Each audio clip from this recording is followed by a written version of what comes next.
La notion de non-consentement, désormais intégrée à la définition pénale du viol, la proposition de loi a été votée en première lecture mardi soir à l'Assemblée nationale. Un texte porté par 2 députés, dont mon invitée, la députée écologiste du Rhône, Marie-Charlotte Garin. Nous verrons ensemble pourquoi inclure cette notion et que la mesure ne fait pas forcément consensus. Nous verrons aussi que le Parlement, texte après texte, semble reculer sur l'écologie. ZAN, ZFE, LOA, autrement dit circulation, construction ou encore agriculture. Et si l'environnement n'était plus la priorité? Bienvenue à tous dans Dimanche en politique.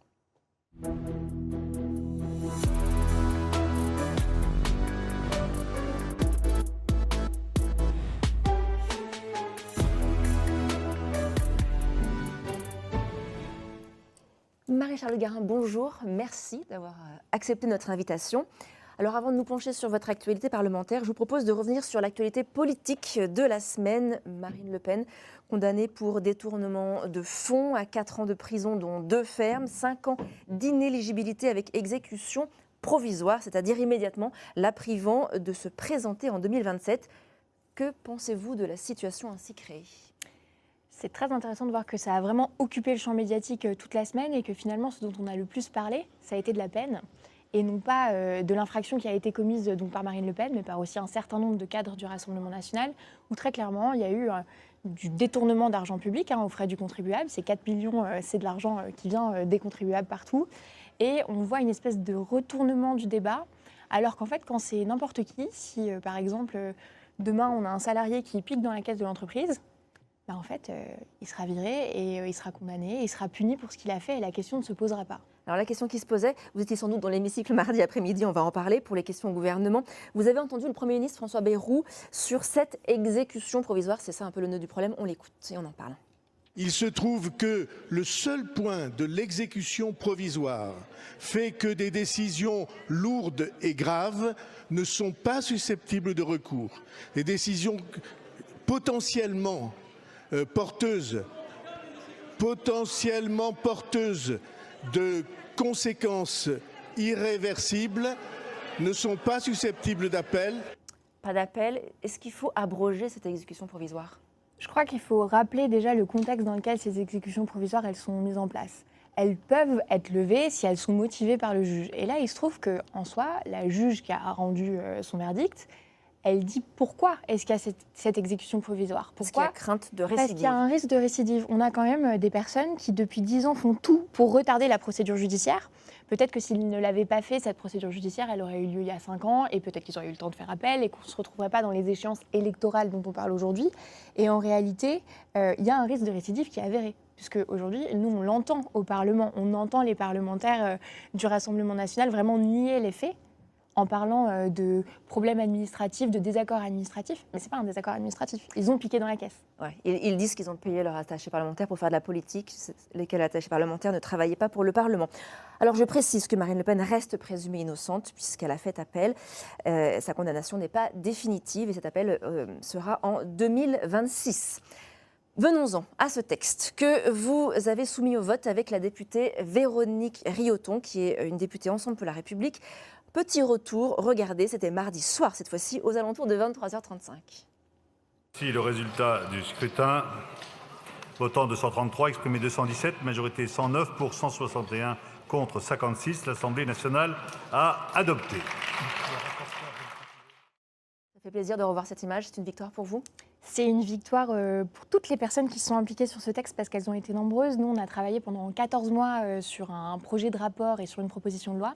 Et en fait, on l'a fait avec énormément d'associations de terrain qui étaient favorables à ce changement et aussi avec un groupe d'experts et expertes, donc des magistrats, des avocats, des juristes, des docteurs en droit qui nous ont aidés à aboutir à ce travail. Et d'ailleurs, elles étaient nombreuses à être présentes en tribune dans l'hémicycle, donc c'était particulièrement émouvant de se dire que c'était l'aboutissement d'un travail collectif de longue haleine.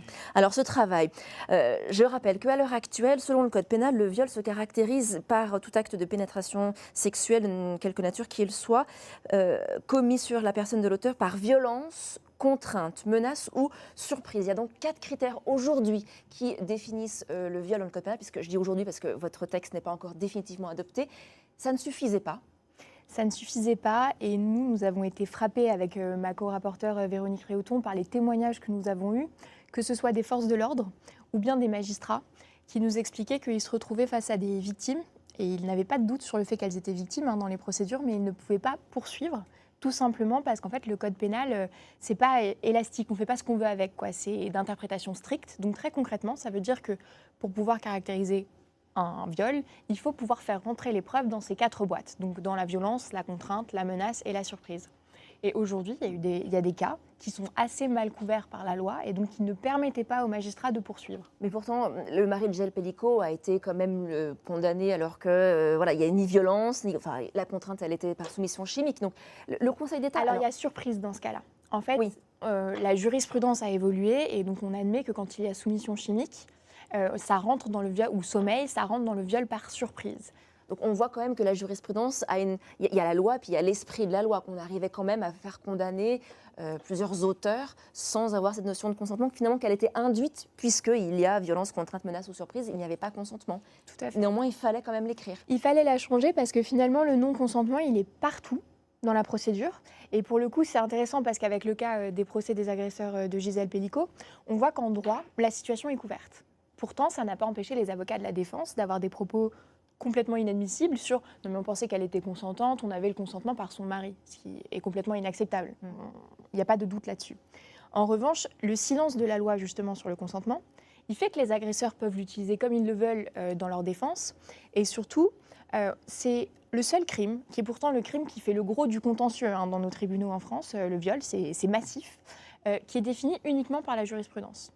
La contrainte, la menace et la surprise et la violence, elles ne sont pas définies exactement dans le code pénal. Et donc, c'est pour ça qu'il y avait besoin de clarifier, parce que oui, si nous vivions dans un monde idéal où on avait énormément de viol. Alors déjà, il n'y aurait pas de viol, c'est vrai, c'est bien de le dire, c'est le premier point. Il n'y aurait pas de viol et il n'y aurait pas de violence faite aux femmes. Mais en tout cas, on aurait effectivement des enquêteurs qui ont vraiment les moyens de mener des enquêtes, il y aurait des juges qui auraient plus de moyens aussi, et qui appliqueraient la jurisprudence de 1857 de la manière la plus large possible pour prendre en compte tous les cas. Sauf qu'aujourd'hui, ce n'est pas le cas. Ce qui veut dire que très concrètement, en France, dans notre pays, les femmes ne sont pas égales face à la loi en fonction du juge qu'elles vont avoir en face d'elles. Le texte que vous avez fait voter explique que le consentement est libre et éclairé, spécifique, préalable et révocable, qu'il est apprécié au regard, alors non pas du jour J, mais des circonstances environnantes, ce qui est important, et qu'il ne peut être déduit du seul silence, donc là, le Gisèle Pelicot, ou la seule absence de réaction de la victime. On voit quand même que c'est compliqué, il faut tous ces termes-là pour faire le tour du consentement. C'est quand même quelque chose de difficilement cernable. Mais si c'est rigolo parce qu'on dit souvent que c'est compliqué le consentement alors qu'au quotidien on le mobilise. Si vous toquez à la porte de votre collègue pour demander si vous pouvez rentrer dans son bureau, en réalité vous avez mobilisé son consentement. Pareil, aux enfants, on leur apprend à dire oui, à dire non s'ils ne veulent pas être embrassés. Et curieusement, c'est que quand on parle du consentement sexuel que d'un coup ça devient compliqué. Et nous, ce que nous faisons avec notre proposition de loi, et ça a été le fruit c'est un travail d'équilibriste, parce que nous devons être précises, la loi pénale elle doit être précise, et d'un autre côté, si on fait une liste de courses à la Prévert, on risque d'oublier des cas. Donc nous, on a vraiment fait ce choix de donner des grandes boussoles aux juges pour qu'ils puissent apprécier le défaut de consentement. Et quand il y a un consentement, quand vous allez avoir la personne accusée qui vous dit « Ah non, mais elle était consentante, elle m'a dit oui ». Et bien nous, ce qu'on propose, on demande au juge de dire « Attention, vérifiez si ce oui, il est vraiment valide ». Ça veut dire que, alors c'est ce que vous reprochent un peu les féministes, on va venir au manque de consensus et aux certaines critiques. Alors déjà, je voulais dire, 86% des plaintes pour violences sexuelles sont classées sans suite. Alors peut-être que ce texte est de nature à faire baisser ce chiffre, à ce que plus de violences sexuelles soient poursuivies. C'est clairement un des objectifs et c'est d'ailleurs ce qu'on observe dans les pays, nos voisins au niveau européen, qui ont mis en place des législations qui prennent en compte la notion de consentement et le défaut de consentement. Ce qu'on observe, c'est qu'il y a plus de femmes qui portent plainte, il y a une baisse des classements sans suite et il y a plus de condamnations à la fin. Comme en Espagne, un oui est un oui. Oui, et même ça, on voit que un oui est un oui. Et encore, parce que le oui, il a pu être extorqué sous pression, il faut justement un peu de finesse pour apprécier cette notion de consentement. Et c'est pour ça qu'en donnant ces boussoles au juge, moi j'avais un retour de ma collègue belge, Sarah Schlitz, qui était ministre à l'époque et qui avait passé la dernière réforme du code pénal en Belgique. Elle disait, dès lors que nous avons commencé à avoir des débats sur la question du non-consentement, les victimes ont été mieux accueillies. Parce qu'en fait, ça a un impact culturel, sociétal, aussi dans l'institution judiciaire et dans la société dans son ensemble. Et pourtant, on pourrait se dire que du coup, interroger cette notion de consentement, du coup, c'est se tourner non plus vers l'auteur, mais vers la victime. Mais enfin, vous vouliez monter dans cette chambre d'hôtel, mais enfin, vous avez ouvert la porte à ce monsieur. On pourrait lui dire, mais vous étiez consentante jusqu'au bout, vous étiez consentante. C'est ce que disent certaines des personnes qui sont un peu opposées à ce changement. On va voir ce que dit Colette Capdevielle, qui est une députée socialiste. Je suis très choquée en tant que juriste qu'on définisse un crime par l'attitude de la victime. Le droit pénal, c'est d'abord définir le comportement d'un auteur, pas celui d'une victime. Vous n'avez pas peur qu'avec ce texte, ce consentement, on interroge la victime ? C'est évidemment une préoccupation qu'on partage, l'ensemble des femmes politiques et des associations engagées pour les droits des femmes. On s'est posé cette question dans la manière dont nous l'avons écrit. En réalité, la charge de la preuve, elle revient au procureur. Donc c'est le procureur qui doit rapporter la preuve. À l'accusation. Exactement. Et donc le procureur va essayer d'aller chercher les preuves pour pouvoir incriminer. En réalité, aujourd'hui, les victimes, elles sont déjà au centre des audiences. Tout ça, elles l'entendent déjà. C'est déjà leur comportement qu'on questionne à chaque fois. Et c'est pour ça que d'ailleurs la France... Et là, ça ne rajoute pas une... Et on passe d'être condamné pour victimisation secondaire. Victimisation secondaire, c'est qu'on maltraite tellement les victimes pendant la procédure qu'on mérite d'être condamné pour ça. Non, ça ne va pas le rajouter. Parce qu'en réalité, on ne vient pas caractériser le viol par le consentement. C'est le défaut de consentement qui est la porte d'entrée dans l'infraction. Et qui est responsable d'aller chercher le consentement ? C'est bien la personne mise en cause. Parce que c'est ça. Par violence, menace. Oui, et c'est elle qu'on vient questionner sur son intentionnalité en droit, en réalité. Et justement, ce qu'on observe, et là pour le coup, moi j'ai revérifié aussi ces dernières semaines avec nos collègues au Danemark, en Belgique, en Espagne, on a reposé la question. Non, il n'y a pas eu un impact négatif sur les victimes, au contraire, parce que comme on donne aux juges et aux enquêteurs une appréciation plus large et plus fine de ce que c'est que les violences sexistes et sexuelles, et notamment le défaut de consentement, en fait, de facto, elles sont mieux traitées parce qu'ils comprennent mieux comment ça se passe. Je vous propose d'écouter Céline Picq, elle d'Oser le féminisme, elle vous interroge sur un point. Voilà des mois et des mois que les associations féministes vous interpellent et vous questionnent sur les pièges que représente le mot consentement. Le consentement, il peut être extorqué, il peut être vicié. Et le viol est avant tout un acte de coercition, un acte qui est imposé par l'agresseur, par des stratégies de manipulation, d'emprise, d'abus de situation de pouvoir. C'est ce que nous voyons, nous, au quotidien, quand nous sommes aux côtés des victimes. Et hier, deux personnalités d'importance, Emmanuelle Piette, présidente du collectif féministe contre le viol, qui gère la ligne nationale d'écoute depuis maintenant 40 ans sur le viol, ainsi qu'Ernestine Ronay, qui est depuis 40 ans elle aussi aux côtés des victimes, vous ont interpellé à travers une tribune dans Le Monde pour vous dire non, un viol n'est pas un acte non consenti, c'est un acte qui est imposé par l'agresseur. Cette loi est une erreur. Qu'avez-vous à nous répondre, à leur répondre ? On a eu de nombreux débats avec les associations qui sont contre, et peut-être je me permets de rappeler que les trois plus grosses têtes de réseau qui sont le planning familial, la Fédération nationale Solidarité Femmes qui gère le 3919 et aussi la Fédération nationale des CIDFF sont favorables. Donc il y a des désaccords dans le mouvement féministe. En réalité, on n'a jamais de réforme du code pénal qui soit complètement consensuelle. Moi, je partage le constat. Évidemment, et c'est bien ce que nous disons, c'est que introduire la notion de non-consentement, c'est justement réaffirmer que la très nette frontière entre la sexualité et la violence, c'est le consentement. Ça veut dire que si on n'arrive pas vraiment à caractériser la contrainte, la menace, la surprise ou la violence, reste le non-consentement pour caractériser le viol ? Il faudra toujours le rattacher à un des quatre critères, mais ce qu'on indique aux juges, c'est qu'ils doivent en avoir une appréciation la plus large possible. Et on revient à ce que je disais tout à l'heure. Dans un monde idéal, avec une bonne compréhension très fine de la question du consentement et du défaut de consentement, ça pourrait déjà être le cas aujourd'hui, mais ça ne l'est pas. Et là, en refusant, et moi je suis d'accord sur le fait que bien sûr que le viol est un acte imposé de coercition, de domination et de violence. Je n'ai pas de doute là-dessus, mais c'est précisément parce qu'il est imposé qu'il est non consenti. Et donc, quand on creuse un petit peu le sujet là-dessus, on se rend bien compte qu'il y a nécessité de clarifier et de donner des boussoles aux juges, parce que moi, je veux bien qu'on dise qu'on ne change pas la loi.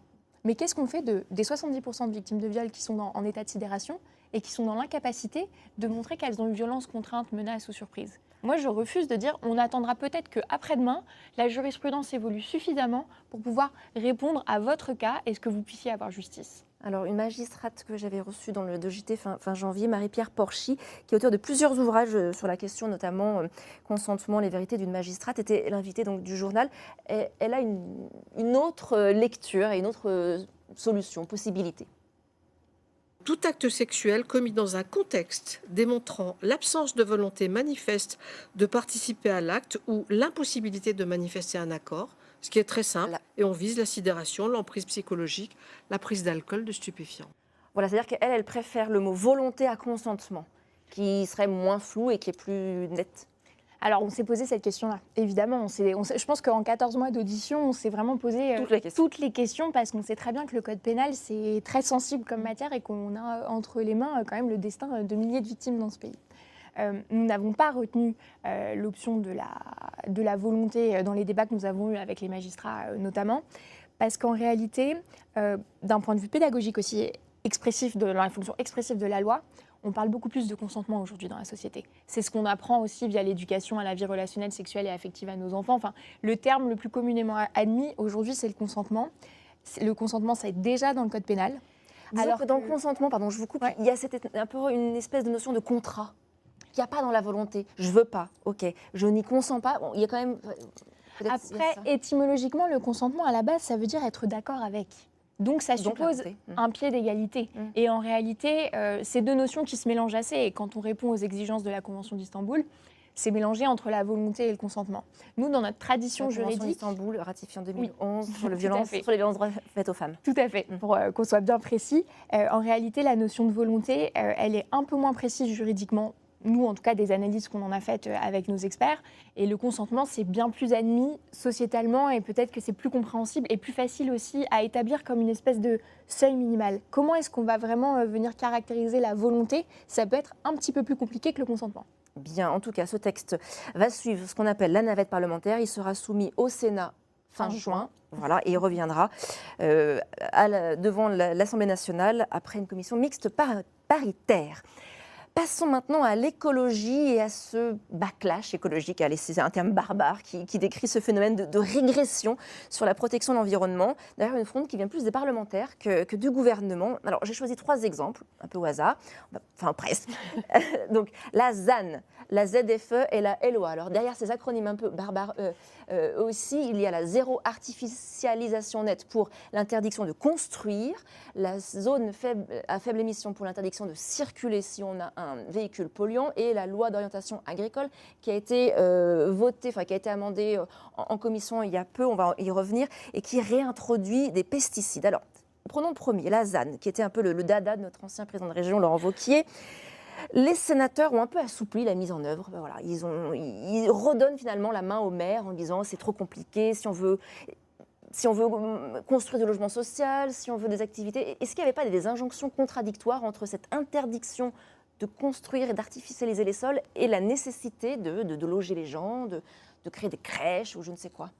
C'est intéressant parce qu'on le place tout de suite sous un angle de l'interdit au lieu de le placer sous un angle de la protection. À la base, le dispositif de zéro artificialisation nette... C'est pour éviter les France moches, voilà, les entrées de villages bétonnées avec ces zones industrielles. Il faut aussi rappeler pourquoi ça existe et notamment pourquoi est-ce qu'on a un enjeu de ne pas trop artificialiser nos sols.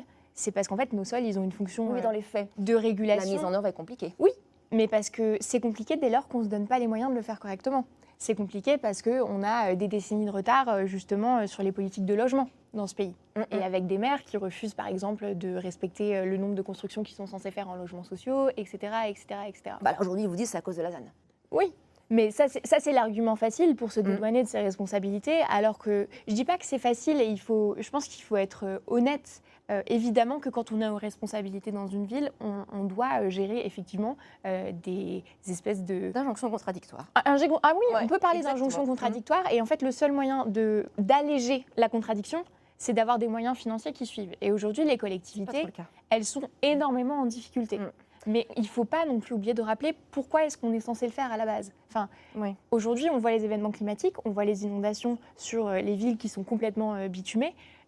ne pas artificialiser les sols, c'est aussi permettre, par exemple, d'absorber l'eau en cas d'inondation. J'en profite pour dire que la semaine prochaine, nous aurons des émissions spéciales 6 mois après les inondations à Givors, en Ardèche, etc.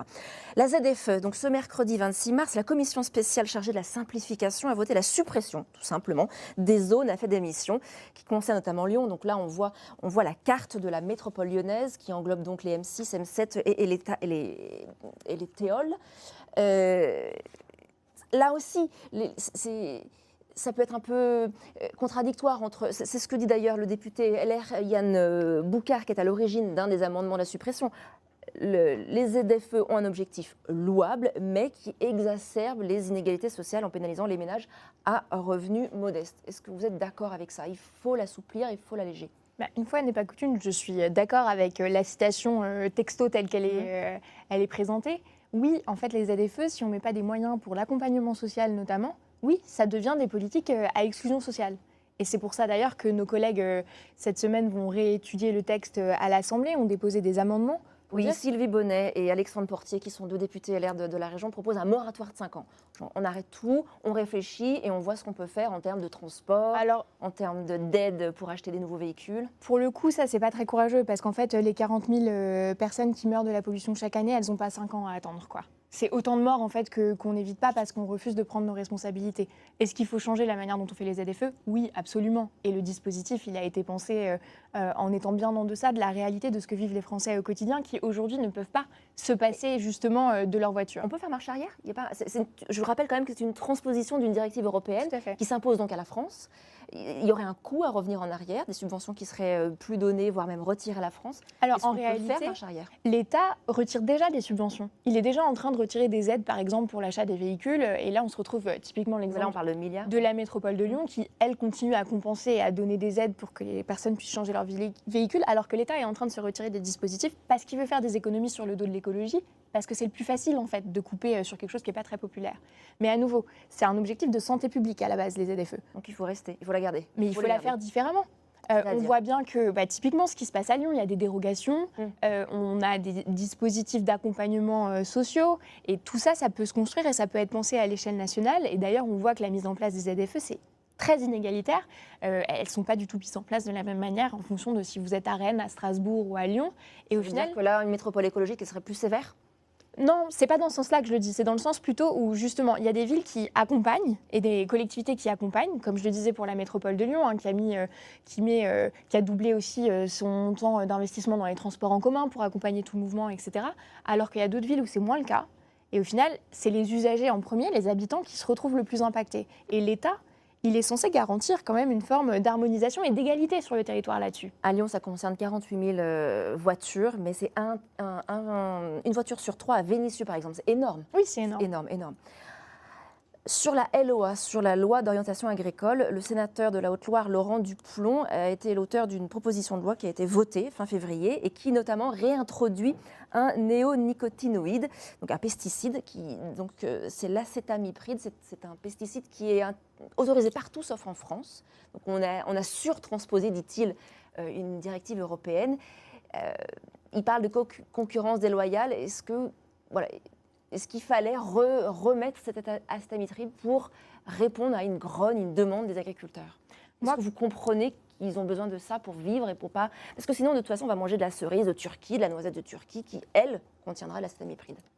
Moi, quand j'entends parler de concurrence déloyale sur la question des pesticides, ce que j'entends, c'est qu'on fait peser, qu'on met au premier plan les intérêts économiques avant de mettre au premier plan ce qui devrait être le plus gros lobby, qui est celui de la santé des Français. Oui, intérêt économique, c'est des fermes qui ferment tous les jours, c'est des agriculteurs qui se suicident, qui ne vivent pas de leur travail.